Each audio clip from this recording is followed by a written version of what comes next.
Jayson Luber. And Jayson, that fire, I mean, we're watching it right now. That is very close to that house. Yeah, very close there, Mike. As you can see, we've been watching these flames get very close to this one home. This is on the very north side of Green Mountain, and it's the closest we've seen yet coming up to this home. I have not seen any firefighters just yet right here at the, you see some, there is some hose there right there in the front of this home. So yeah, that's good news. There is a firefighter there, and they're hopefully going to be able to put these flames out. But you can see, as Lane was talking about, how quickly that fire is being pushed by these winds, and that's one of the dangers. Now the fire is lapping up against these trees, and those could go very quickly and then take this whole house out. We'll keep an eye on this one for you, and if the flames are not getting it, well, I'll tell you, the smoke definitely is getting the neighborhood. They are definitely getting smoked out right now. This fire has really gone big. About an hour ago, hour and a half ago, Mike, the fire was about 75, 100 acres. Right now, I'm looking at probably close to 300 acres right now, and it's really engrossed a couple of new ridges, and it's spread across most of the northern side of Green Mountain. It has grown tremendously in the last half an hour, as Lane was talking about, Mike. So pretty scary pictures. You can see some of the flames going here, this long line that was out when we were here about an hour and a half ago. That fire was out. Now it's back firing up again, and this, once again, oh, very scary picture. It says it's right there at the edge of this person's deck, home, and about to take out these trees. Oh, how high are those winds right about now? Do you have any idea? The winds are blowing at about 15, 20 miles an hour right now, and they're mainly coming, Mike, from the west. So we're on the north side of Green Mountain, and so what's happening, it's one of those effects where the wind is coming over the mountain and kind of swirling down in here, and that can make it very tricky for the firefighters because they think it's coming from one direction, it comes over the hill, and then can change directions very quickly. And we've seen that quite a bit, the fire changing directions with the winds this afternoon. Here are the firefighters now trying to get there, trying to get that fire out and save this person's home. All right, we know that you'll continue to stay on top of it. Thanks very much, Jayson. Getting word of some breaking news, a hit and run. Let's go to Jayson Luber in Air Tracker 7. Jayson? And you're taking a look at the Woody's wood-fired pizza store here in Arvada near 80th and Sheridan. You can see the damage there in the front of the store. What happened was there was a hit and run just a block away here at 79th and Sheridan. The suspect vehicle that you can see right here, it was traveling north on Sheridan, came up here to 80th, made the curve, made the left turn, and then went into the Woody's restaurant. Now what happened after that was actually miraculous. There was a lady who was sitting right in this area here. She got up to go to the salad bar. Moments later is when that SUV plowed into the pizzeria, and it really saved her life getting out of that seat, getting up to the salad bar. She's been taken to one of the area hospitals. Also, the driver of this SUV has been taken to St. Anthony's hospitals, and they're taking tests for drugs or alcohol use. We are not sure of the condition of either the driver or the person that was hurt, that woman that was hurt inside the pizzeria here in Arvada. Reporting live on Air Tracker 7, Jayson Luber, 7 News. Good afternoon, Jayson Luber live in Air Tracker 7, and no, this is not just a side street, this is the major interstate that runs through north and southbound I-25 here across Denver. This is emergency expansion joint repair on southbound I-25 here at Santa Fe. Now, it's been almost a launching pad over the last couple of days, this big bump there that they had to repair right now, and I-25, as you can see, is down to just one lane open southbound, and it is backed up to now 58th Avenue. That is 8 miles of traffic jam on that southbound side. Now the work is done. What they're really waiting for is all that epoxy to set and dry. Now they expect that to take maybe another 20 to 25 minutes to get done. Then they're going to start opening some of these lanes. They hope to start doing that process by 4:30, 4:45 and have everything reopened by 5 o'clock. Side streets would be a much better option, including Broadway, Federal, Spear. So get on the phone, tell these people that are stuck in this that they need to use the side streets, and it will save them a whole bunch of time. Reporting live at Air Tracker 7, Jayson Luber, 7 News. And traffic reporter Jayson Luber is joining us live from the area now, and I see firefighters still out there, Jayson. That's right. This is the structure end that burned to the ground. We believe it's a garage because we could see a vehicle that was right in the center of it. We could also see there was that pickup truck just on the outside right there that also burned, and they're still working to try to get this, at least for this structure, completely out. The rest of the fire is out of these two grass fires. I'm saying about 40 acres on the one and about 60 acres on the other. You can see the slash pile also continues to smolder. The firefighters are going to continue to work on that one.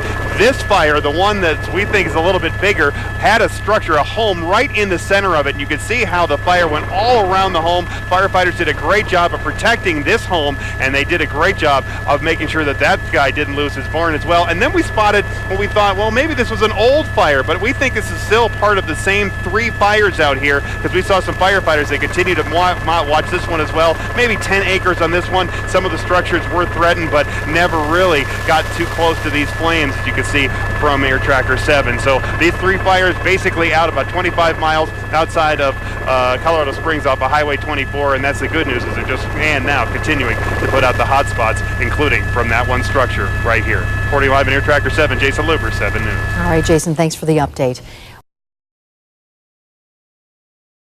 And we have some breaking news to tell you about right now. A serious accident involving a pedestrian on Colfax. Air Tracker 7 is live over the scene, and reporter Jayson Luber is going to bring us up to date. Jayson, what happened? And Teresa, it's right in the center of the screen. What happened was there was a vehicle traveling on westbound Colfax. You can see the dark car right there in the center of the screen traveling west on Colfax, here between High and Williams. We're talking about the Capitol Hill neighborhood just east of the state capitol building. What happened was a pedestrian was hit. You could visibly see the dent mark there in the hood, and also the smashed windshield. When we arrived, before police and firefighters arrived, we saw a person just laying right in the middle of the street. Now, when police and paramedics arrived, they immediately started doing CPR on that person that was laying there in the middle of the street. I don't want to zoom in too closely to show you what's going on, but they do now have the ambulance there, the paramedics trying to resuscitate that person and get the help that that person needs. Right now, they have both east and westbound Colfax shut down between High and Williams. You can see the traffic right here is being diverted either north or southbound through the neighborhood streets, and obviously that's going to be a traffic issue for the evening commute as people are trying to exit downtown Denver. So you might want to try to use, let's say, 13th, or you can try 17th, and that can help you get away from downtown Denver. But right now we have Colfax shut down both east and westbound there between High and Williams for this auto pedestrian accident. As we get more details, we'll give them to you. Hopefully this person is going to be okay. Reporting live at Air Tracker 7, Jayson Luber, 7 News. All right, Jayson, thank you for that update. Good afternoon, Jayson Luber live in Air Tracker 7. Yeah, back in Air Tracker 7 after the DNC, and check this out. This is the field over here at Invesco Field at Mile High. That's where the stage was right there. You can see the circular area, and yeah, those are the last of the floor panels now being carried off the field right there as workmen continue to try to make the field ready for the big game coming up on Sunday. Those guys are then carrying all the stuff outside, and you can see all their trucks and all their forklifts and all that stuff that they have yet to get done. They are getting also ready for the Broncos. You can see some orange tents down there, and that will happen later on in a week or so, a couple weeks or so. Reporting live in Air Tracker 7, Jayson Luber, 7 News. An amazing scene, Jayson, having been there last night. The parent thunderstorm, if you will. And let's go to Jayson Luber for your comments and the exact location where you're looking at this, Jayson. Mike, what you're seeing at the very bottom of the screen there is I-25 and Castle Pines Parkway. That's where we are. We're looking due to the east, and you can see the entirety of the tornado there, as we saw it as a funnel cloud and then quickly reached a tornado. And as you've been talking about, I'm thinking it's probably closer right now to Crowfoot Valley Road, right in that area south of Castle Rock. And we're just due, I mean, it is due east, probably what, Danny, maybe a mile and a half or so due east of where our position is right now. And so that's what it looks like. And you can see all the dust, Mike, that's being sucked up by the tornado. It did just barely miss that house. Now, the houses out here are pretty widely scattered. It's not like a subdivision where they're all real tight, like a Highlands Ranch kind of situation. It's more rural, and so we're going to have a lot of houses that are bounced out in probably several hundred yards away from each other. But wow, look at that. That's pretty impressive. Now it looks like it's getting bigger and bigger. Mike, let me pull back the camera here in Air Tracker, and you can see the whole size of it. And you were talking about how thick it is on the bottom and how much thinner it gets onto the top, but it's coming right out of the cloud, right down to the ground, and picking up all that dust and debris. And yet we haven't seen any damage, Mike, as we're trying to stay, a couple miles away from this thing. We don't want to get too close to it here in the helicopter. And right now we're right over I-25. There are people stopped on the highway and here at the exit watching the tornado right now. They're just parked, they're outside their cars, they're grabbing their cell phones, they're grabbing their cameras, as we're going to have a lot of pictures of this storm coming up from the ground people in a little while. But the highway is actually starting to get a little bit heavy as people are stopping to watch this just east of Castle Pines Parkway. So pretty scary, Mike. Let me try to get in and see exactly where it is now. And you can see it just churning up into the ground there. Pretty open area, which is good news. This is a live picture now from Air Tracker 7. Jason, where are you specifically now? We're right back in that Cornerstone neighborhood and just off of 257.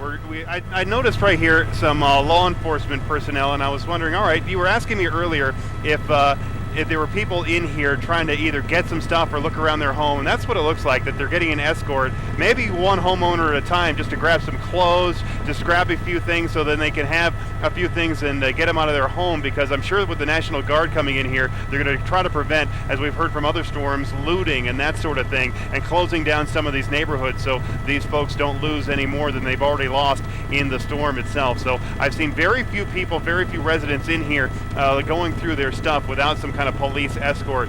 Back in town, it's a little bit tougher for folks to get in and around or get for the police to kind of cordon off everybody and keep them out of the neighborhoods. There's so much cleanup going on, but right here in this neighborhood, and we have definitely seen the people evacuated, and maybe just a few. Like here, we have another officer with somebody, and they're helping escort them in the house so they can get a few things, a few of their belongings, papers and clothes and that sort of thing, and then be escorted back out, so it'll at least keep everything safe. And it's just you just see one house after another that's just completely devastated. And yeah, here comes somebody that is once again leaving. It looks like the law enforcement also probably continuing to look for anybody that might be trapped, let's say, in the cars or in the homes, and just go door to door and to see if anybody does need help or they missed anybody in some of these neighborhoods. Well, and Jason, as we're looking at these pictures, these live pictures that you're bringing us right now, it's important to note that the streets have some of them covered in debris, and you can understand then why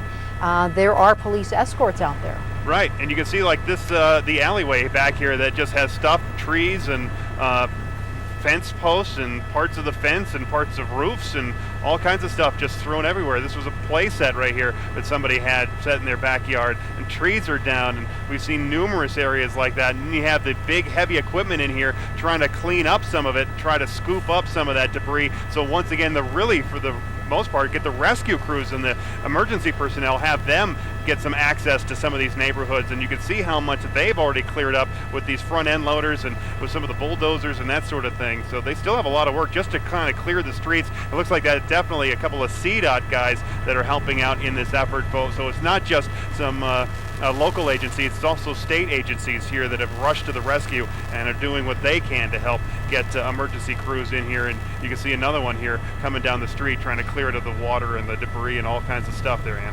And Jason, we know you've been focused